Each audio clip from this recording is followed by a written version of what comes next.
Takk fyrir. Sæl öll og hjartanlega velkomin. Takk fyrir að taka þátt í þessu með okkur. Ég heiti Sansa Deigló og starfa hjá Stígamótum og ég ætla að fara yfir, eins og Flóki sagði, þessa helstu lærdóma sem við erum að fá beint í æð frá unga fólkinu sem leitar til okkar á Stígamótum í gegnum þessa nýju þjónustu sjúkt spjall sem á 1 árs afmæli í dag. Ástæðan fyrir því að við erum öll hérna í dag þessi hörmulega staðreynd að af öllu fullorðna fólkinu sem leitar til Stígamóta vegna reynslu af kynferðisofbeldis eru 70% eða voru 70% undir 18 ára aldri þegar þau urðu fyrir broti. Þannig að þessi miklu meiri hluti brotaþola á barnsaldri í höndunum á ykkur alla daga. Þau eru nemendur og þess vegna þykir okkur gríðarlega mikilvægt að þið í skólakerfinu þekkið þessar staðreyndir og við viljum efla ykkur í að taka á móti þessu, vinna í þessu vandamáli. Og ekki aðeins eru þolendur í höndum ykkar heldur oft gerendurnir líka. Þessi 70% eru sem sagt ekki bara brotaþolar sifjaspells, þegar fullorðinn aðili yfirleitt innan fjölskyldunar brýtur á barni, heldur eru mjög oft gerendur nálægt þolenda í aldri. Það bil 60% gerendana eru undir 30. Þannig að oft eru þetta jafningjabrot sem þýðir að þau eru líka með gerendurna í skólastofunni. Rétt að segja ykkur frá spjallinu, við opnuðum þessa þjónustu í mars í fyrra til að mæta þessari staðreynd að brotaþolar eru fyrst og fremst á barnsaldri og einhvers staðar þurftum við að nálgast þetta fólk. Þannig að þetta er netspjall fyrir ungmenni, miðum við 13-20 ára þó við fáum reyndar bæði yngri og eldri stundum inn. En þarna geta þau náð netsamtali við ráðgjafa frá Stígamótum algjörlega nafnlaust.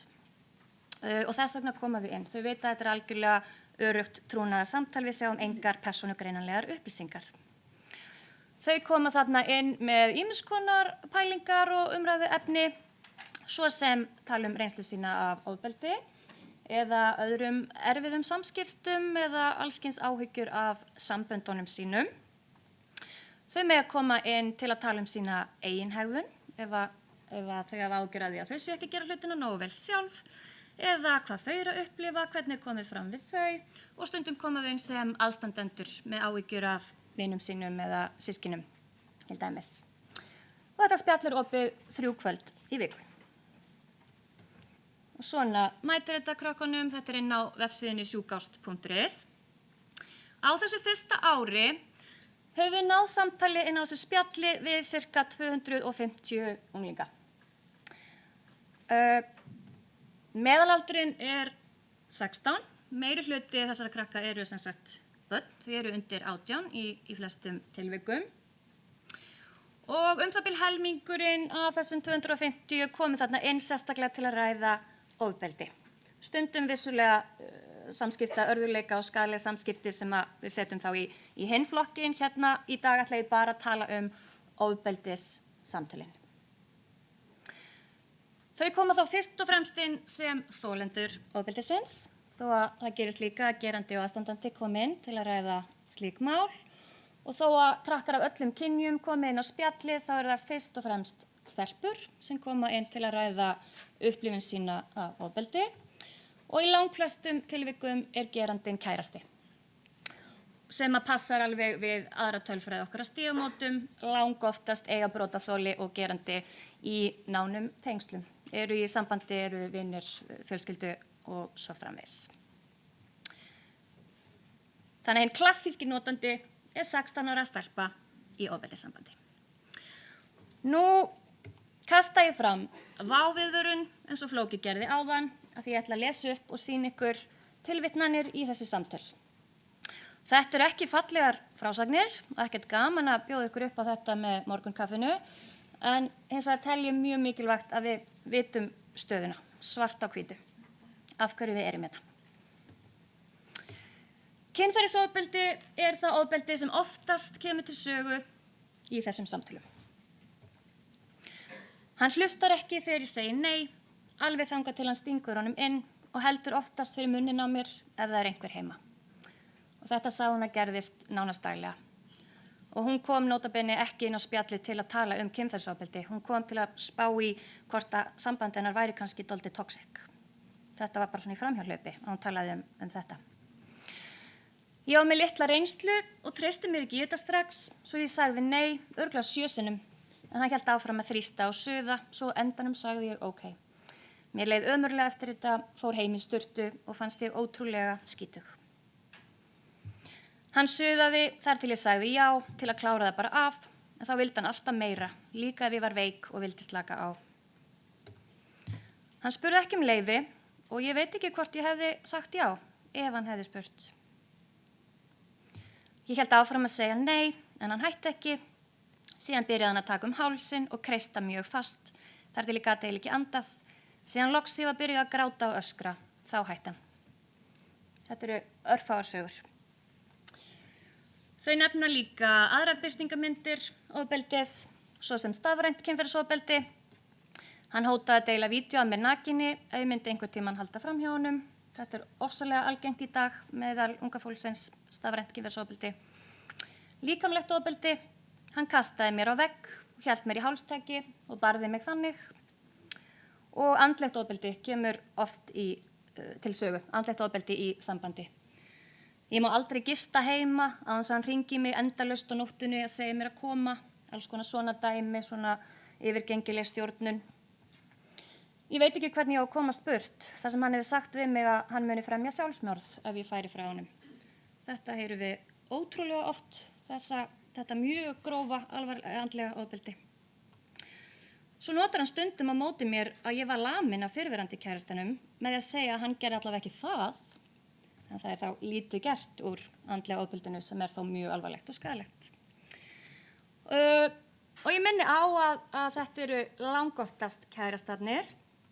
Og við hreinlega fengum svolítið áfall við að sjá það svona svart á hvítu hvað þetta velþekkta mynstur ofbeldis í nánum samböndum þróast ofsalega snemma og hratt. Ég endurtek, þetta eru kornungar stelpur, það eru niður í 13 ára sem að gefa okkur þessar sögur.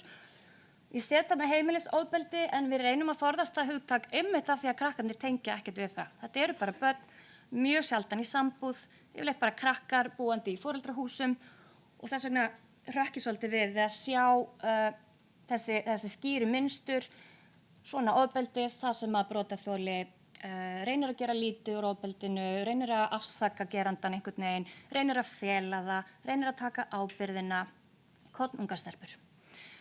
Hann lætur mér alltaf líða eins og ég sé eitthvað klikkuð og ég sé að stjórna honum. Klassísk gaslýsing geranda. Hann er ekkert það ofbeldisfullur, hann missir bara stundum stjórn á sér en hann er að gera sitt besta. Og hver myndi hjálpa honum ef ég hætti með honum? Ég er hætt að finna fyrir sorg þegar hann er vondur við mig. Er eiginlega bara dofin. Og svo sagði einn bara þetta, það sem ég var alltaf að hugsa. Það er svo skrítið. Ég hef ekkert til að vera föst við hann, ekki barn eða húsnæði, en samt líður mér föst. Það hljómar svo auðvelt að fara, en það er það ekki. Þannig að þær upplifa sig pikkfastar, kornungar. Ok, og þá eru það slæmufréttirnar, eins og þetta ekki verið nóg. Þau segja okkur ekki frá þessu. Það er gegnumgangandi þema í þessum frásögnum að þau hafa engum sagt og segjast engum geta sagt. Þau koma inn á sjúkt spjall af því að það er nafnlaust, algjör trúnaður, við sjáum ekkert hver þau eru. Og þetta hafa Stígamót alltaf vitað. Aftur, meirihluti fólksins sem að leita til okkar var á þessum aldri þegar þau eru fyrir ofbeldinu. Og þetta er sem sagt tafla, þetta er ekki frá spjallinu, þetta er frá Stígamóta gögnunum. Þar spurjum við fólk til hvaða aðila hefur leitað áður en komst til Stígamóta og mjög margir hafa nú ekki leitað til neins, eru að opna sig í fyrsta sinn við Stígamót. En ég set hérna vek sérstaklega athygli á skólastarfsmanni. Þrátt fyrir að 70% þessa fólks hafi verið á skólaaldri, eru það undir 5% sem leituðu til skólastarfsmanns. Þannig að þeir eru með því höndunum, en þau eru ekki að segja ykkur frá þessu grófa ofbeldi sem þau eru að verða fyrir. Og af hverju segja þau ekki frá? Stígamót hafa vitað í allan tíma, 33 ár, að unga fólkið leitar ekki til skólans, en inn á spjallinu erum við loks að fá skýringarnar. Beint í æð, af hverju get ekki sagt neinum frá. Og það kom okkur ekki á óvart að það eru þessar tilfinningar, skömmin, sektarkenndin, sjálfsásökun. Þetta eru algengustu afleiðingar kynferðisofbeldis og þau taka það skýrt fram í þessum samtölum að þetta er eitt af því sem hamlar þeim í að leita aðstoðar. Mér bara líður svona gilti eða þannig. Út af hluturinn sem foreldrar mínir voru búin að vara mig við svo lengi gerðist við mig. Ég get ekki sagt neinum frá. Mér finnst þetta allt vera mér að kenna. Ég er með svo mikið ógeð á sjálfur mér. Hvernig gat ég látið þetta gerast? Mér var kennt betur. Auðvitað er hún ekki að fara að segja frá. Og viðurkenna það að hún bara brást eftir alla kennsluna sem hún fékk í að forðast kynferðisofbeldi. Þá er það þetta með kærastana. Þetta er sem sagt bæði gerir þolanda erfiðara að skilgreina reynsluna sem ofbeldi því að heilinn ræður nú bara illa við það að tengja ástvinn og hlýjar tilfinningar við ofbeldisupplifun og svo þetta gera það líka miklu flóknara að segja frá og koma einhverjum sem okkur þykir vænt í einhvers konar klípu. Þannig að þetta stoppar þau eða þær líka. Mér finnst ég alltaf þurfa að verja hann, vil ekki að fólk viti hvernig hann er. Hún vill ekki segja frá því hún er að passa upp á hans orðspor.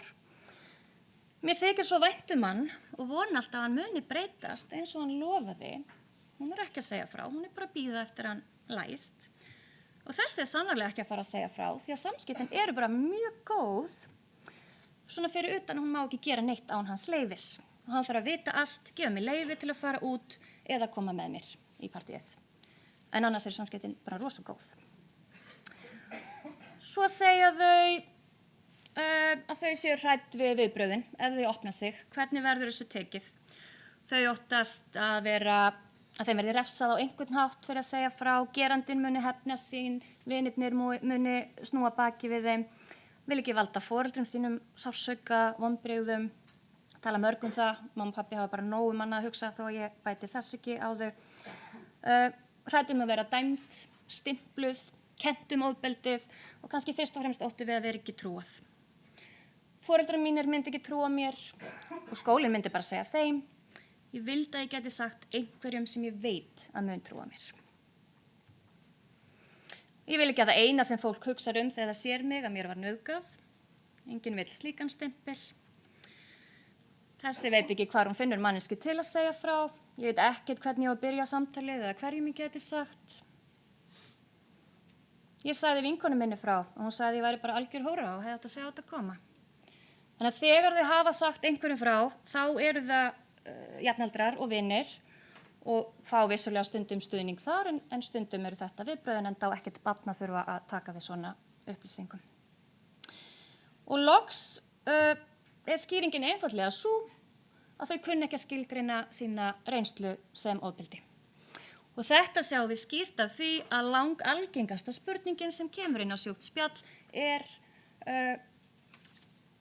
var mér nauðgað í einhverju formi? Hvað var þetta sem gerðist? Er ég í ofbeldissambandi? Er þetta alvöru nauðgun? Hvernig er ofbeldi? Þarf ég að gera svona? Þarf ég að gera þetta í sambandinu eða í kynlífinu? Er lífið bara þannig að má ég segja nei? Þau kunna ekki að skilgreina eigin reynslu og þá eru þau auðvitað ekki að fara að opna sig ofbeldi ef þau átta sig ekki almennilega á því að þau urðu fyrir ofbeldi. Eins og einn sagði svo fallega, þú veist, ég hef aldrei verið í sambandi, ég veit ekkert hvað er eðlilegt. Þau eru nefnilega bara öll að byrja á þessu í allra fyrsta sinn. Ok, mér er sagt að þegja, þannig að ég ætla bara að hendast yfir þetta. Hvað getum við lært af þessum krökkum sem að leita til okkar? Fræðsla. Meiri fræðslu. Ef að brotaþolar kunni ekki að skilgreina reynsluna sem ofbeldi, þá má sannarlega gera það fyrir því að gerendur hafi enga hugmynd að þeir sé að beita ofbeldi. Skólakerfið þarf að vera vel frætt þetta allt saman til að geta tekið þessa krakka vel í fangið. Og kynferðisofbeldi er svo sannarlega mun umfangsmeira meðal ungmenna heldur en þessi örfáu mál sem koma á borð skólastjórnenda. Þannig að við erum ekki að fara að leysa málið með öflugri viðbragðsáætlun sem fer í gang þegar nemandi tilkynnir brot. Hvað með þennan stóra þögla hóp við hljótum að bera ábyrgðina á því að þau fái hjálp. Við getum ekki lengur bara setið og beðið eftir að barn, brotaþoli, nemandi banki upp á og krefji skólann sinn aðstoð. Við hljótum að þurfa að finna leiðirnar til að mæta þessum hópi. Takk fyrir.